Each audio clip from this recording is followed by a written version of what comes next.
5월 9일 토요 새벽 기도에 참여하는 모든 성도님들 주님의 이름으로 환영합니다.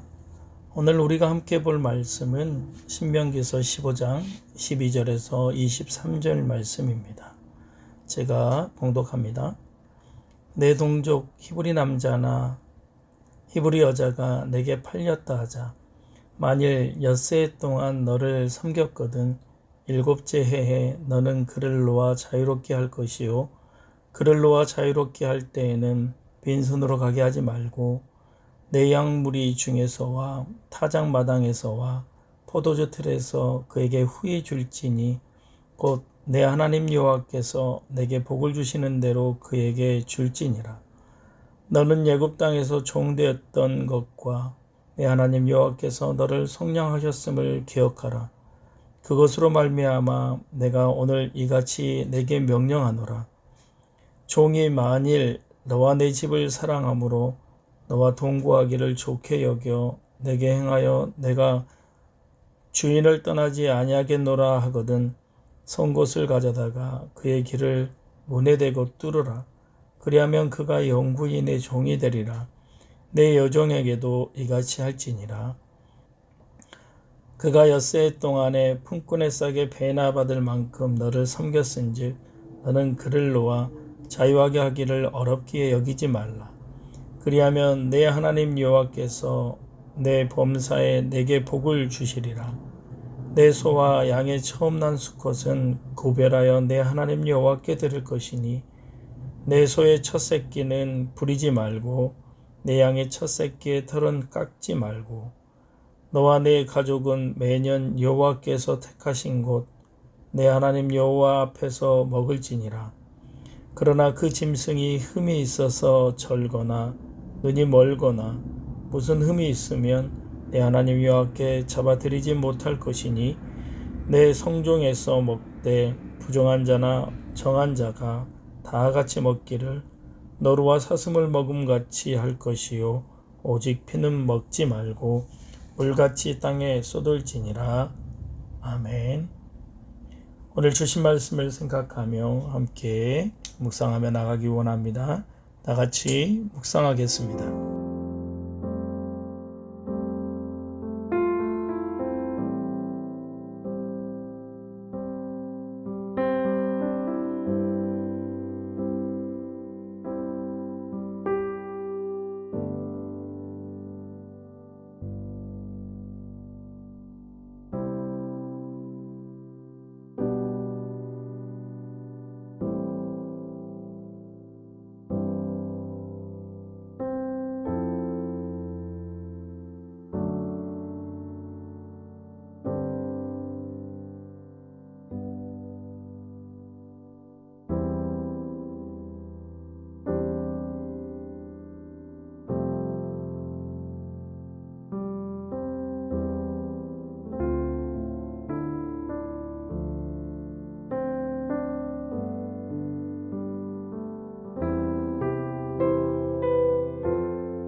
함께 기도하며 나갑니다. 사랑과 은혜가 충만하신 하나님 아버지 감사합니다. 한 주간의 우리의 삶 가운데도 주님의 은혜 가운데 거할 수 있도록 인도하여 주시고 하나님의 은혜를 알며 또 실천하며 살아갈 수 있도록 허락하여 주신 것 감사합니다.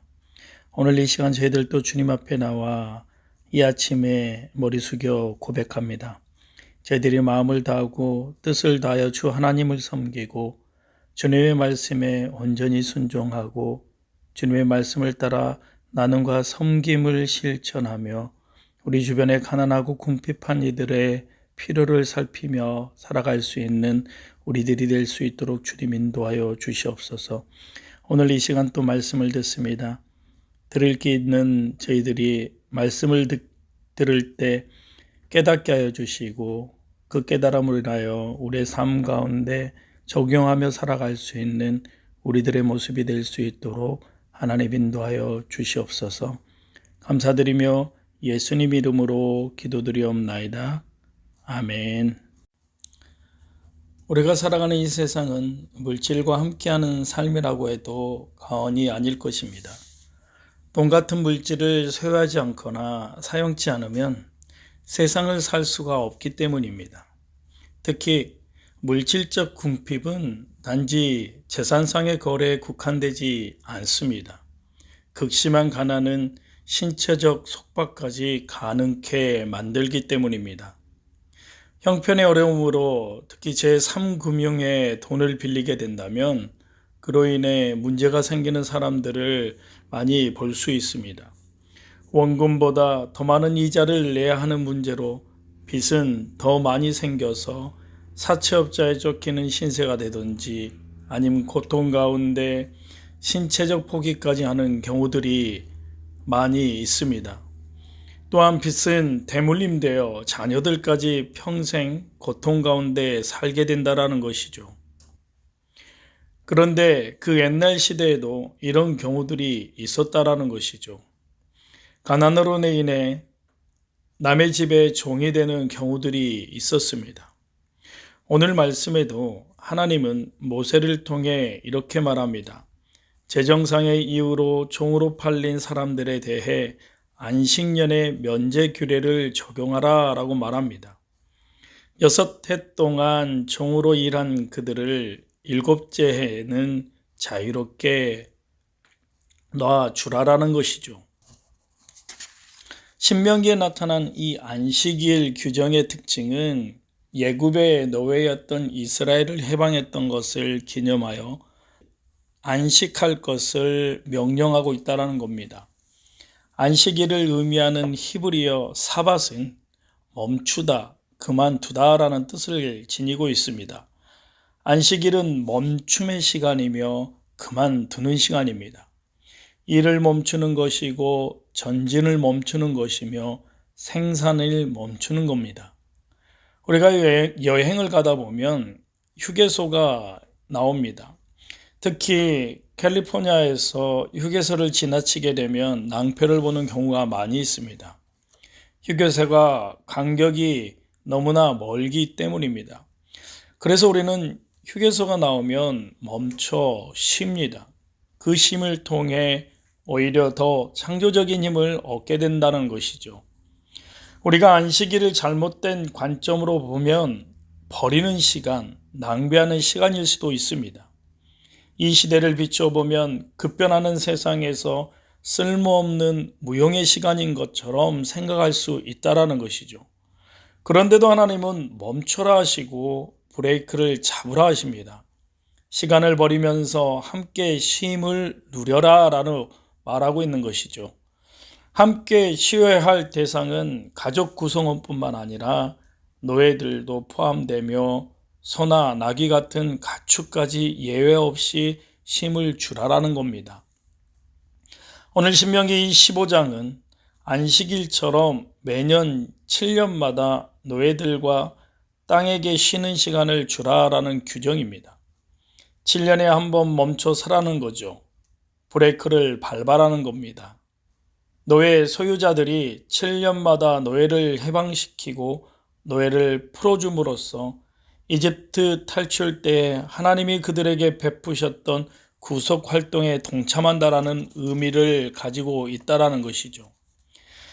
당시 사회에서 종이 발생하는 이유는 빚이나 가난으로 인하여 스스로를 팔아서 종이 된 경우입니다.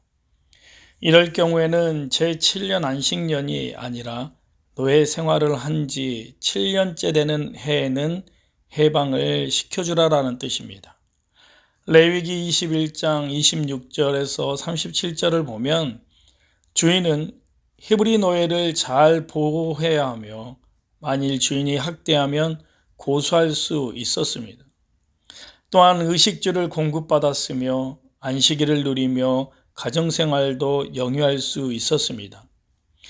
또한 제7년째 되는 해는 노예에서 해방되며 경제적 기반까지 획득할 수 있었습니다. 또한 레위기 25장 40절의 말씀에 보면 주인은 동족을 노예처럼 부려서는 안 되고 함께 우구하는 형제처럼 하도록 말하고 있습니다. 이방의 종들은 신분적으로 세습되지만 히브리 종은 경제적인 혹은 범죄적인 이유로 인해 발생했다가 7년째는 자유인으로 복귀하도록 했다라는 겁니다. 여러분, 이 신명기 말씀은 지금으로부터 3000년도 더 된 과거에 기록된 사실을 우리는 명심해야 합니다. 우리나라 조선시대의 노비가 어땠습니까? 불과 500년 전만 해도 노비는 사람 취급을 못 받고 살아갔던 사람들입니다. 그런데 지금으로부터 3000년 전 하나님은 종으로 팔리는 사람들의 인권을 존중해 주시고 그들을 긍휼히 여기시는 마음을 가지라는 그러한 말씀을 율법으로 지키겠다라는 것이죠. 이것은 하나님이 구약시대에도 여전히 사랑이 넘치시는 자비와 긍휼의 하나님이심을 보여주는 증거라는 겁니다. 그리고 안식년이 되어 종에게 자유를 줄 때 그냥 주지 말고 그동안 수고한 보상도 해주라라고 명령하고 있습니다. 오늘 13절에서 14절의 말씀에 보니 빈손으로 돌려보내지 말고 주인이 가진 것 중에서 가축과 곡식을 후히 주라라고 명령하고 있습니다.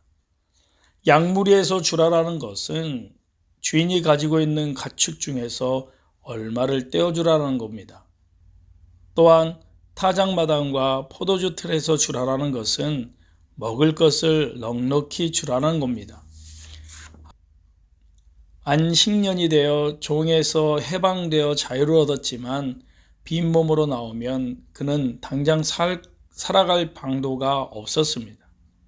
그러니 그들에게 가축을 주어 생활의 기반을 만들 수 있고 양식을 주므로 생활의 기반이 다져질 때까지 먹고 살 수 있게 도우라는 것이죠. 이스라엘 백성들에게 있어서 종은 노예의 개념이 아니라 돈을 주고 고용한 일꾼의 개념으로 생각해야 했습니다. 주인은 종들에게 일한 것에 대한 정당한 대가를 지불하고 그들의 의식주는 물론 그들의 복지까지 책임져야 했던 것입니다. 여기서 보면 하나님께서 복을 주신 대로 하라라고 말하고 있습니다. 즉 주인이 가진 재산에 비례해서 알맞게 그들을 도와주라라는 겁니다. 하나님은 절대로 무리한 명령을 내리시지 않으셨습니다. 감당할 수 있는 것만 말씀하고 있다라는 겁니다. 그러므로 말씀에 순종하면 손해볼 것이 없다라는 거죠. 오히려 이렇게 하나님 말씀에 순종하면 하나님이 복을 주신다고 약속하고 계십니다. 종에게 자유를 주면 노동력이 상실되어 그만큼 손해볼 수 있습니다.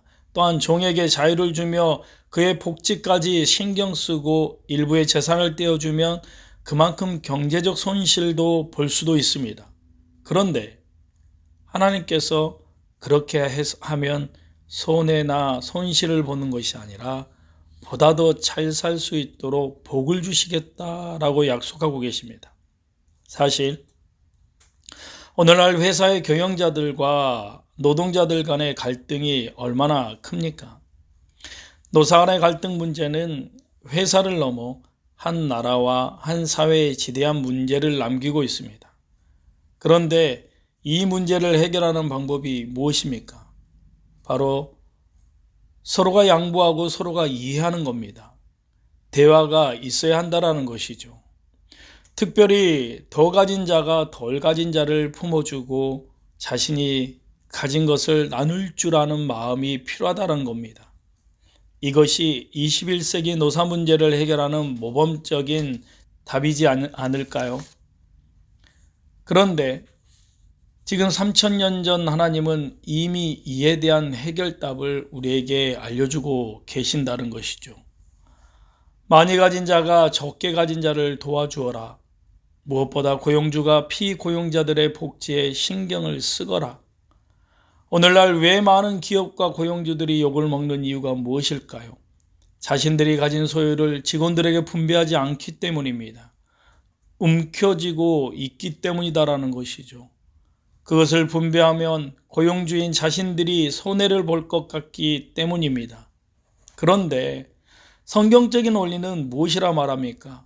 나누어주고 합당한 대우를 하면 손해를 본 것보다 훨씬 더 많은 이익을 나중에 받을 수 있도록 하나님께서 그들의 삶을 책임져 주시겠다라고 말하고 있습니다.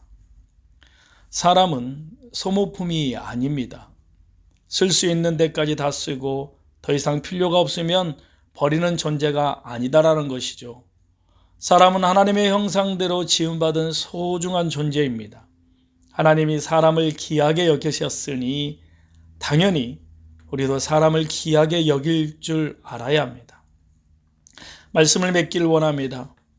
어제 오늘 15장을 통해 안식년 때 우리는 빛의 면제와 종의 자유에 대한 규례를 배웠습니다. 안식년이 되어 빛을 면제해주며 종에게 자유를 주면 그것은 우리 자신에게 손해가 될 수 있는 문제입니다. 그러나 하나님께서 이 모든 것을 다 책임져 주실 것을 믿는 믿음으로 안식년에 대한 규례를 지키라 라고 명령하십니다. 손해볼 것 같은 상황이지만 이스라엘 백성들이 이 규례를 지키면 하나님이 그 손해를 책임져 주신다는 것이죠. 결국 하나님께서는 이 안식년의 규례를 통해 이스라엘 백성들이 하나님을 의지하고 바라보게 하는 믿음의 훈련을 시키셨던 겁니다. 그리고 동시에 하나님께서는 이 안식의 규례를 통해 하나님의 은혜를 잊지 않는 백성이 되시기를 바라시고 계셨다는 겁니다. 이 안식년의 규례는 불신자들에게 명하신 것이 아니라 하나님 백성들에게 명하신 겁니다. 세상 사람들은 어떻게 해서든지 악착같이 손해를 안 보려고 합니다. 심지어는 이익을 위해 양심을 속이고 다른 이들을 속이기까지 합니다. 다른 사람들의 것을 힘으로 빼앗기도 합니다. 그런데 하나님은 하나님의 백성들에게 세상의 이러한 모습을 본받지 말라라고 말씀하고 있습니다. 하나님의 백성들에게 하나님이 요구하시는 것은 하나님의 마음을 닮은 백성이 되는 것입니다. 오늘 이 15절의 말씀을 보십시오. 너희가 노예된 상태에 있을 때 내가 너희들을 긍휼히 여겨서 구원해 주셨다라는 겁니다. 노예의 신분에서 자유인의 신분이 되게 하셨다라는 것이죠. 그냥 자유인만 되게 하신 것이 아니라 그들이 안식하며 살 수 있는 가나안 땅까지 기업으로 주셨습니다. 하나님께서 오늘 이 안식년의 규례를 통해 우리에게 원하시는 것은 바로 내가 받은 은혜를 다른 이들에게 베풀고 나눌 수 있는 자비와 긍휼의 마음을 가지라는 겁니다. 하나님의 한량없는 은혜를 받는 자로서 그 은혜를 기억하면서 과거 나와 같이 어려움과 고통 중에 처한 다른 이들을 외면하지 말라라는 겁니다. 인간의 타락과 부패는 언제나 하나님의 은혜를 잊어버릴 때 시작됩니다. 그래서 하나님은 이스라엘 백성들이 이러한 타락과 부패의 유혹으로부터 승리하는 삶을 살게 하기 위해서 하나님의 은혜를 잊지 않고 기억하는 삶을 살기를 바랬던 겁니다. 그리고 이를 위해서 가난한 자들을 긍휼히 여기게 하시고 빛을 면제하고 종되었던 자들을 자유케 함으로 그들의 마음이 완악해지거나 광팍해지지 않도록 언제나 자비를 베풀 수 있는 넉넉한 인품을 가질 수 있는 사람들이 되도록 이런 안식년의 규례를 제정하신 것입니다. 여러분, 우리 또한 마찬가지입니다. 하나님께서 내 인생에 한량없는 은혜와 사랑을 베푸셨습니다. 그러므로 나도 과거 나와 같이 연약한 자리에 넘어져 있는 이들에게 자비와 긍휼을 베풀어야 하는 것은 당연한 겁니다. 우리가 이러한 마음을 항상 가지고 살아간다면 어찌 우리가 타락하고 범죄할 수 있겠습니까? 결국 누구를 위해서가 아니라 바로 내 자신의 은혜로운 생활을 위해서 하나님께서 이렇게 계획해 놓으신 것입니다.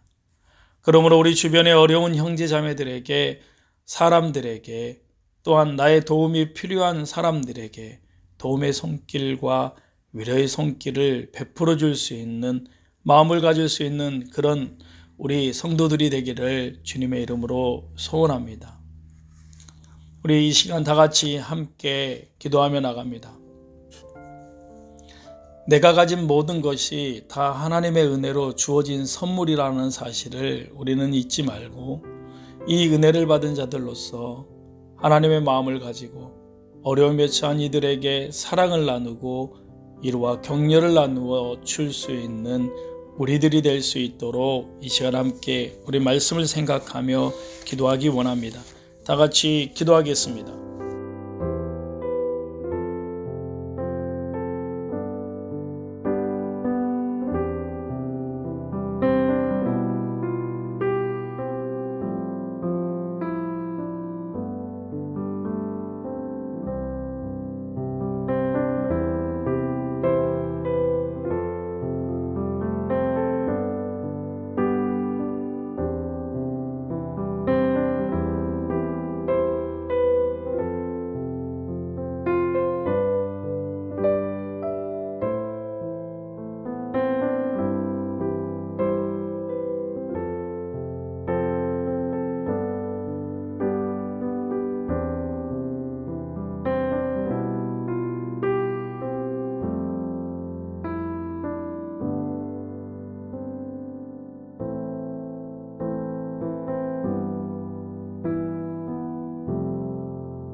이 시간 우리 다시 한번 기도하기 원합니다.